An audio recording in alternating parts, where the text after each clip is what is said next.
Olá, eu sou Andréa Damian, auditora e consultora e uma parceira BR4. O papo de hoje é sobre auditoria. E você sabia que nós temos uma ISO específica e que nos dá as diretrizes para as auditorias de qualidade ambiental? Pois é, eu estou falando da 19.011, versão 2018. Essa versão 2018, ela trouxe a abordagem baseada no risco, para harmonizar também com as demais normas, assim como a 22.000 também trouxe isso, a 14.000, a 9.000 e também a 45.000.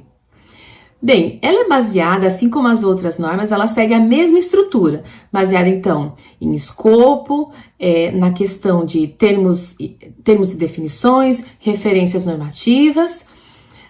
Aí, especificamente falando da 19.011, ela fala todo o programa de auditoria, como ele tem que ser elaborado, executando a auditoria e também avaliação e competências necessárias para um auditor.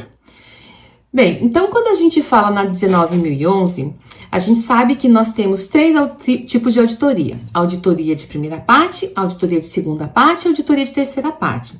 Quando a gente fala numa auditoria de primeira parte, a gente está falando de uma auditoria para o monitoramento gerencial do nosso sistema. Ou seja, a empresa pode ter uma equipe de auditores internos treinados, a qual possa fazer essa auditoria, desde que não audite o seu próprio setor, que tenha essa imparcialidade. Bom, uma auditoria de segunda parte é, por exemplo, uma auditoria no fornecedor da empresa. E a auditoria de terceira parte são as auditorias que incluem dos organismos certificadores, então auditorias de certificação, e também de organismos fiscalizadores. Bem, a 19.011, ela traz todas as diretrizes para que a gente faça uma boa auditoria.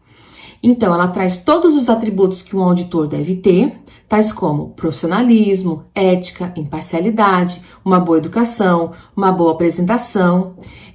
Obviamente, não tem como a gente ser um bom auditor se a gente não conhece uma norma, um critério que a gente vai utilizar. Então, isso é extremamente importante. Como eu costumo dizer, enquanto estou auditor, estou constantemente estudando, quer sejam legislações, quer sejam atualizações de normas, mas é em constante atualização desses conhecimentos todos, porque você vai precisar disso para uma auditoria.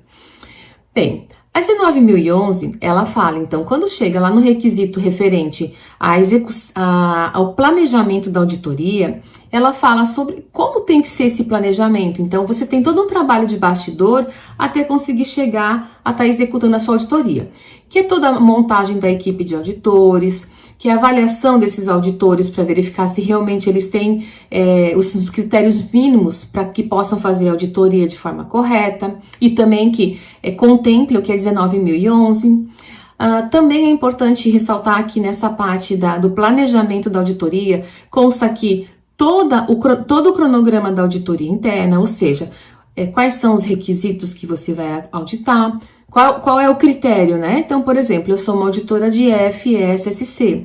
Eu utilizo como critério de auditoria os requisitos da ISO 22000, 2018 e também da ISO TS 22002-4, embalagens, ou 22.000 ISO TS 22002-1, alimentos. Então, o critério é a norma ou mesmo uma legislação que você vai estar utilizando para fazer essa auditoria.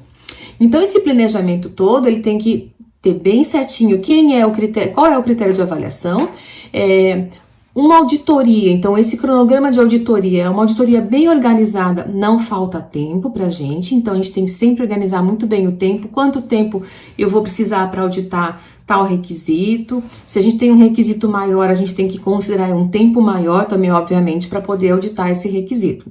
Até porque as auditorias, elas têm tempo finito, ou seja, uma auditoria ela tem início e fim para acabar. E os recursos também, porque eu não posso, depois de um mês que já acabou a auditoria, eu verificar que eu esqueci de pedir um documento e eu voltar na empresa ou eu voltar no setor e pedir aquele documento específico. Então, esse planejamento ele é fundamental para que uma boa auditoria ocorra. Executando a auditoria. Então, a 19.011, ela fala que nós temos algumas formalidades obrigatórias para cumprir, que é a reunião de abertura, a qual a gente apresenta os auditores e se apresenta enquanto líder da equipe.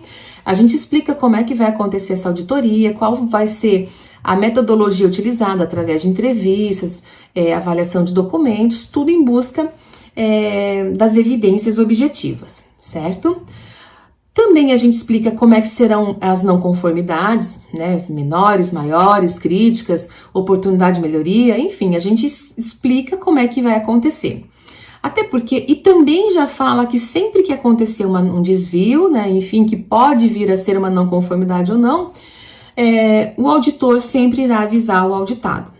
Há uma máxima das auditorias, das reuniões de encerramento, é que um auditado, ele nunca pode ter uma surpresa numa reunião de encerramento.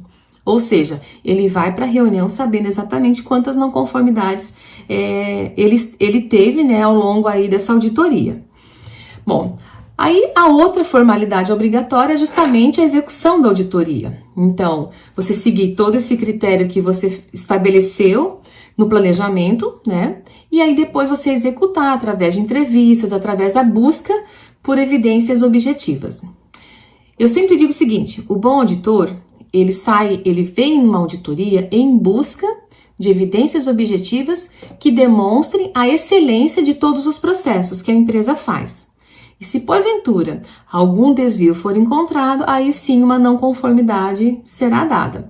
Mas jamais o bom auditor ele vai em busca de não conformidade. O bom auditor ele vai em busca de evidência de conformidade. Então aí você executou toda a auditoria, sua auditoria, e você tem a reunião de encerramento, onde é mais uma vez apresentadas essas não conformidades, mas que elas já não são surpresa para o auditado, onde você fala nos prazos para plano de ação e também a entrega do relatório, né? Essa entrega você vai estar falando dos prazos para a entrega desse relatório. A outra formalidade é a entrega do relatório. Não tem como eu terminar uma auditoria se eu não tiver um relatório, e o bom relatório, ao meu ver, ele tem que ter tanto as evidências das conformidades, como obviamente também das não conformidades que porventura apareçam. Bom, e falando um pouquinho mais então sobre a questão aí do auditor em si, a gente sabe que o auditor, o papel dele naquele momento, ele está sendo ali como se fosse um juiz para verificar e primeiramente para ouvir como está o seu sistema de gestão. Ou seja, nós pegamos então o critério que foi estabelecido para essa auditoria, quer seja ISO 22000, 9000, enfim, juntamente com aquilo que a empresa nos apresenta através das evidências objetivas. Então, ou seja, é o que a norma fala, é o que a empresa fala que faz, e aí a gente também entrevista as pessoas para saber se de fato elas fazem aquilo que o documento fala, que consequentemente a norma está pedindo, certo? Então, isso tudo, esses três lados fechando, estando linkados e um conversando com o outro, aí sim a gente tem de fato a conformidade. Agora, caso alguma coisa esteja em desajuste, a gente vai pontuar que é uma não conformidade. E o auditor, ele tem que ter muito tato para a gente fazer isso, ele tem que ter toda a educação, ele tem que ter respeito e, acima de tudo, ele tem que ter o conhecimento para que a gente possa, de fato, dizer, olha, mas isso aqui está em desacordo com o requisito tal da norma, isso aqui está em desacordo com o requisito, com o parágrafo tal da legislação, assim adiante. Ou seja, nós precisamos saber, pelo menos, aonde encontrar isso. Por isso que eu falo que um auditor está em constante evolução, tá? A gente tem que estar sempre estudando e sempre estar buscando essas informações em primeira mão. Bom, também é importante a gente falar que um auditor bem educado faz toda a diferença, né? A gente, na verdade, a palavra auditoria, ela vem do latim que audir, e audir quer dizer ouvir. Ou seja, a gente está numa auditoria muito mais para ouvir do que falar. Até porque se a empresa quiser alguém para falar, contrata então um consultor, que essa é a pessoa ideal que vai estar falando sobre o teu sistema de gestão. O auditor, de fato, ele está indo ali, não é exatamente para julgar, mas ele vai verificar se o que você fez está em acordo com aquilo que a norma pede. Bom, esse era o nosso recadinho de hoje. Se você é um auditor interno ou pretende ser um auditor interno, por exemplo, é importante que você leia a 19.011 até para que você conheça essa norma e que siga a sua auditoria de acordo com os requisitos da 19.011. Espero que você tenha gostado e até a próxima!